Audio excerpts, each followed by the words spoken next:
मैंने आपको कई बार ये चीज बता रखी है कि हम जो फोन यूज करते हैं वहां पर जब हम 15,000 के अंदर रहते हैं तब हम फोन को यूज करते हैं अपनी जरूरत के लिए। लेकिन जैसे ही हमारा बजट 15,000 से ऊपर जाता है 20, 25, 30,000 के आसपास, वहां पर हम अपने फोन को जरूरत से ज्यादा के लिए यूज करते हैं। हम उसे यूज करते हैं अपने शौक के लिए। अब कंपनीज को ये पता चल चुका है, इसकी वजह से वो लोग फोन के अंदर इतने सारी चीजें देने लगे हैं ना कि लोग कंफ्यूज हो चुके हैं कि उन्हें अपने फोन में चाहिए क्या। आज की वीडियो में मैं इसी चीज के बारे में बात करने वाला हूँ कि क्या लोगों को ऐसा लगता है कि ये चीज या फिर इतनी चीज हमारे फोन के अंदर होनी चाहिए, लेकिन एक्चुअली में वो अगर ना भी हो तो भी आपका काम बहुत अच्छे से चलेगा और आपको उस चीज पर ध्यान नहीं देना है। तो चलिए जल्दी से वीडियो को शुरू करते हैं। सबसे पहला है 4K recording from the front camera. इस चीज के होने की सबसे बड़ी वजह जो लोग देते हैं वो है कि भाई लोग जो व्लॉगिंग करते हैं या जो यूट्यूब पर आना चाहते हैं, जो कंटेंट क्रिएट करना चाहते हैं, वो बेसिकली क्वालिटी के लिए आपका फ्रंट में 4K कैमरा मांगते हैं। लेकिन आपको ये पता होना चाहिए कि फ्रंट में 4K में अगर रिकॉर्डिंग आ भी गई तो क्वालिटी तो आपको फिर भी नहीं मिलने वाली। जैसे फॉर एग्जांपल ये है हमारा आईफोन, इसमें अगर मैं रिकॉर्ड करता हूं तो यहाँ पर जो मुझे क्वालिटी मिल रही है वो कुछ अलग है। वहीं पर ऐसे अगर मैं बैक कैमरे से इसमें रिकॉर्ड करता हूं तब यहाँ पर क्वालिटी आपको अलग देखने को मिल रही होगी। खैर ये तो बात थी आईफोन की।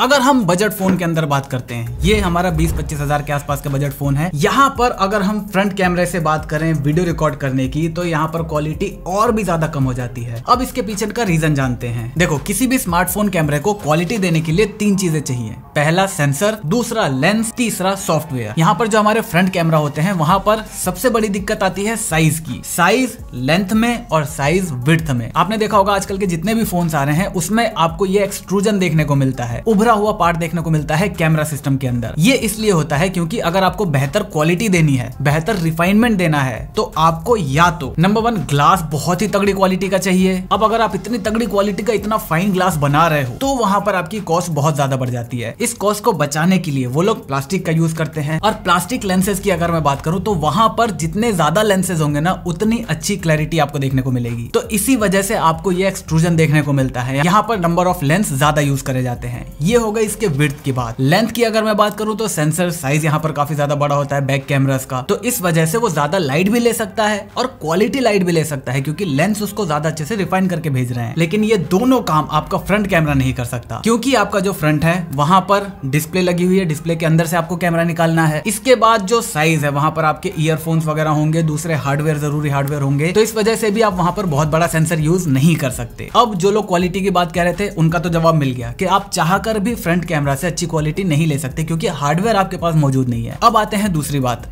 लोग कहते हैं कि भाई फ्रंट कैमरा से हम अपनी पोजीशनिंग काफी अच्छी कर सकते हैं, हम देख सकते हैं कि हम क्या व्लॉग कर रहे हैं और ये आसान होता है व्लॉग करना फ्रंट कैमरा से। लेकिन मैं आपको बता दूं, जितने भी बड़े बड़े यूट्यूबर्स हैं, जो व्लॉगर्स वगैरह हैं, जो अपने फोन से रिकॉर्ड करते हैं, वो सब अपनी व्लॉगिंग बैक कैमरा से ही करते हैं। पहली, वहां पर क्वालिटी अच्छी हो जाती है। दूसरी, जब मैं इस तरीके से रिकॉर्ड कर रहा हूं तो मैं ना चाहते हुए भी यहाँ पर अपने आप को देखने लगता हूँ, जबकि मुझे देखना यहाँ पर है, लेकिन मैं ना चाहते हुए मेरी नजर अपने आप इधर जाती है, तो हमारा जो कनेक्शन है वो यहाँ पर नहीं बन पाता। वहीं पर अगर मैं बैक कैमरा का यूज करता हूं तो यहाँ पर मेरे पास डिस्प्ले देखने के लिए है ही नहीं, मेरे पास सिर्फ लेंस ही बच जाता है देखने के लिए। तो इस वजह से मैं डायरेक्ट कैमरा लेंस के अंदर देख सकता हूं और हमारा जो कनेक्शन है वो काफी एक जैसा बन सकता है। मतलब मैं आपको देख रहा हूं, आप मुझे देख रहे हो। इसी वजह से मैं कभी किसी को रिकमेंड नहीं करता कि आप फ्रंट कैमरा से व्लॉगिंग करो। व्लॉगिंग करो बैक कैमरा से करो, आपको टाइम लगेगा, आपको कई बार दिक्कतें होंगी, कई बार आपके फ्रेम कटेंगे, जो शॉट आप लेना चाहते थे वो नहीं ले पाएंगे। लेकिन धीरे धीरे जब आपको आदत लग जाएगी तो आप एक हाई क्वालिटी का कंटेंट बना पाओगे। स्पेशली जो मिड रेंज फोन होते हैं वहां पर फ्रंट कैमरा काफी बेकार होता है। इसी वजह से फ्रंट में 4K रिकॉर्डिंग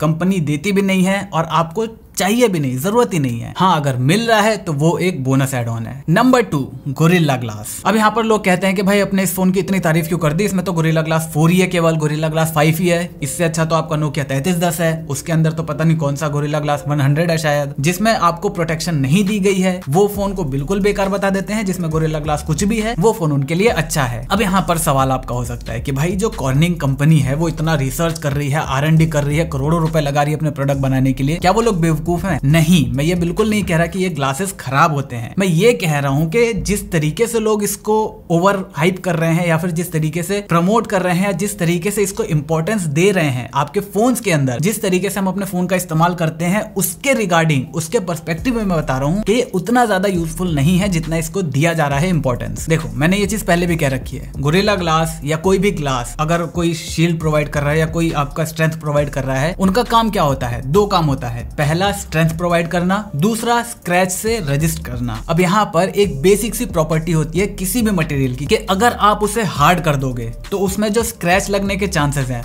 वो काफी ज्यादा कम हो जाएंगे, लेकिन उसका जो टूटने का चांस है वो काफी बढ़ जाएगा। वहीं पर इसका उल्टा, अगर वो सॉफ्ट है तो उसमें स्क्रैचेस बहुत आसानी से लग जाएंगे, लेकिन वो टूटेगा नहीं। तब यहाँ पर स्क्रैच से बचने के लिए देखो हमारे पास श्योर शॉट तरीका है। मिड रेंज की जो कंपनीज है वहां पर जो फोन आपको देखने को मिलता है उसमें पहले से ही आपको एक प्रोटेक्शन देखने को मिलती है। हालांकि जिस तरीके से चीजें चल रही हैं वो भी कुछ टाइम में हट जाएगा। सैमसंग ने तो हटा ही दिया है, बाकी भी हटा देंगे, लेकिन आप बाहर से जाके एक स्क्रीन गार्ड या टेम्पर्ड ग्लास जो भी है वो लगवा सकते हो। ये आपके स्क्रैच से प्रोटेक्शन हो गया। यहाँ पर ड्रॉप की अगर मैं बात करूं तो उसमें भी दो चीजें हैं। पहला एंगल, दूसरा सरफेस। अगर आपका फोन आपके हाथ से गिरा, आपके हाथ से छूट गया, तो आपके हाथ में अब कुछ भी नहीं है, जो होगा वो ग्रेविटी करेगी। अब यहाँ पर जब आपका फोन सरफेस के कांटेक्ट में आया तो अगर आपका फोन एक सही एंगल पर गिरा लेकिन सरफेस वहां पर बहुत ज्यादा खराब है, बहुत नुकीली है या सीमेंटेड है पूरी, तो किसी भी एंगल पे आपका फोन गिरे, glass is glass and glass will break. वहीं पर अगर आपका फोन, चलो सरफेस जो है वो थोड़ी ठीक ठाक है, तो अगर वो गलत एंगल पर गिरा तब भी ग्लास ब्रेक होगा। मतलब आप कुछ भी नहीं कर सकते इस केस में, चाहे गोरिल्ला ग्लास 100 ले आओ। इसी वजह से आपको अच्छे स्क्रैच गार्ड के साथ साथ एक अच्छा कवर भी चाहिए ताकि आपका फोन जब गिरे तो वो प्रोटेक्टेड रहे। किसी भी एंगल पर, किसी भी सरफेस पर गिरे, आपका कवर उसे बचा ले। पॉइंट नंबर 3, मोर रैम। अब देखो, आप हमारी जो टेक जंकीज है, जो सेना है हमारी, वो लोग रैम के बारे में मतलब टेक्निकली काफी ज्यादा अच्छी चीजों को जानते हैं, काफी ज्यादा डीप में जानते हैं चीजों को। लेकिन बहुत सारे लोग ऐसे हैं जो लोग जिनको मतलब नहीं रहता, उनके लिए नंबर इज बिगर। जितना ज्यादा नंबर उतना अच्छा परफॉर्म करना चाहिए, और इसी चीज का फायदा ऑफलाइन मार्केट में उठाते हैं। अगर आप ऑफलाइन मार्केट में फोन लेने चले गए तो भैया 8 GB का फोन 6 GB से 10,000 गुना ज्यादा अच्छा है। मतलब वो अपने पीछे का पूरा जोर लगा देगा कि आपको वो 8 GB या जो हायर वेरिएंट वाला फोन है वो बेचे। क्यों? क्योंकि उसमें प्रॉफिट आपको ज्यादा देखने को मिलेगा। और अब आप कहोगे कि भाई तुमने क्यों लिया ये 8 GB वाला?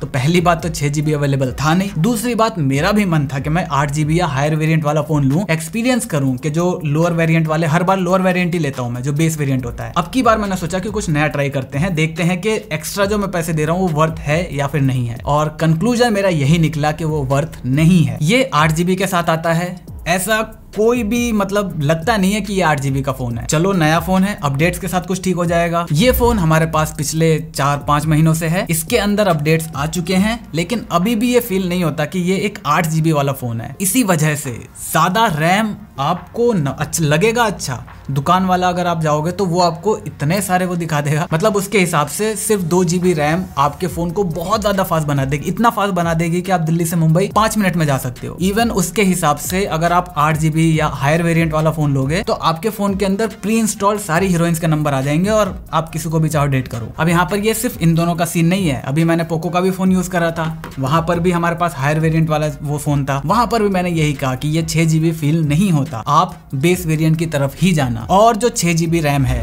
वो मोर देन इनफ है आपके अभी जितने भी एप्स हैं उनको हैंडल करने के लिए। पॉइंट नंबर 4, इसके अंदर मान लो एग्जांपल के लिए 2 5G बैंड है, इसके अंदर 100 5G बैंड है। आपको कौन सा फोन लेना चाहिए इसके बारे में वीडियो मैंने बना रखी है। अभी बता दूं तो 2 बैंड आपका बहुत अच्छे से काम कर जाएगा। अगर आपको डिटेल में जानना है तो आप हमारी ये वाली वीडियो देख सकते हो। नेक्स्ट पॉइंट की मैं बात करूं तो हायर ब्राइटनेस। आपने अभी देखा होगा कि कंपनीज ये जो ब्राइटनेस नंबर है ना, इस पे बहुत ज्यादा खेलने लगी है। आपको यहाँ पर बजट फोन के अंदर 1000 निट्स, 1200 निट्स, 1500 निट्स के फोन देखने को मिल रहे हैं। लेकिन क्या ये चीज आपके लिए इतनी इंपॉर्टेंट है? नहीं। यहाँ पर सबसे पहले आप एक चीज देखो, आपके पास 2 फोन है, एक के अंदर 500 निट्स है, एक के अंदर 1000 निट है। इन दोनों के बीच में गैप कितना है? 2 गुने का। वहीं पर आपके पास 2 और फोन है, एक के अंदर 1000 निट है, दूसरे के अंदर 2000 निट्स है। इन दोनों के बीच भी 2 गुने का अंतर है। लेकिन पहले वाले में जो डिफरेंस आपको फील होगा, क्या दूसरे केस में आपको उतना ही बड़ा डिफरेंस फील होगा? नहीं, आपको पहले वाले में जो डिफरेंस फील हुआ ना, उसका आधा भी सेकंड वाले केस में फील नहीं होगा। इन शॉर्ट, जितना आप ब्राइटनेस में ऊपर जाते रहोगे, जितना नंबर ऑफ निट्स बढ़ता जाएगा, उतना ही जो डिफरेंस आपको फील होना चाहिए, वो डिफरेंस फील होना कम होता चला जाएगा। अभी आपने इसका रिसेंट केस देखा होगा, S22 अल्ट्रा के अंदर आपको 1750 निट्स की डिस्प्ले देखने को मिल रही है, S21 अल्ट्रा के अंदर आपको 1500 निट्स की डिस्प्ले मिलती थी। यहाँ पर दोनों को कंपेयर करा गया, ऑन पेपर भाई 250 निट्स बहुत ज्यादा होते हैं, फर्क साफ साफ दिखना चाहिए था। अब यहाँ पर दोनों के अंदर डिफरेंस तो छोड़ो, कुछ लोग तो ये कह रहे हैं कि S21 अल्ट्रा की ब्राइटनेस उन्हें ज्यादा देखने को मिल रही है। तो यहाँ पर एक तो चीज ये हो गई। दूसरी चीज, ये जो ब्राइटनेस आपको दिखाई जाती है, ये होती है पीक ब्राइटनेस। ये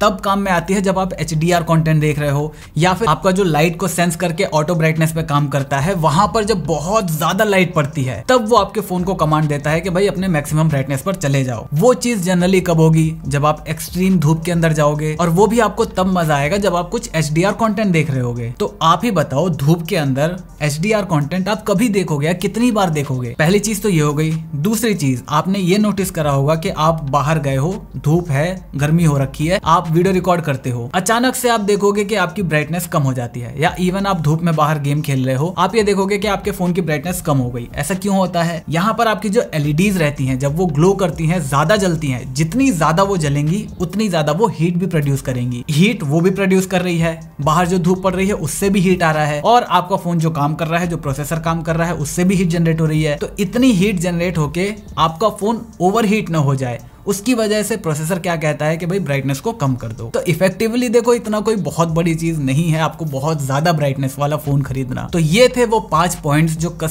हर एक कस्टमर अपने हर एक फोन के अंदर चाहता है, लेकिन असल में उन्हें इन फीचर्स की जरूरत नहीं होती। तो अगर आपको ये वीडियो पसंद है, वीडियो को लाइक कर देना, चैनल पर नए चैनल को सब्सक्राइब कर देना, क्योंकि हम ऐसे ही बहुत सारी ज्ञान भरी बातें आपसे करते रहते हैं। मैं मिलता हूँ आपसे अगली वीडियो में, तब तक जय हिंद, वंदे मातरम।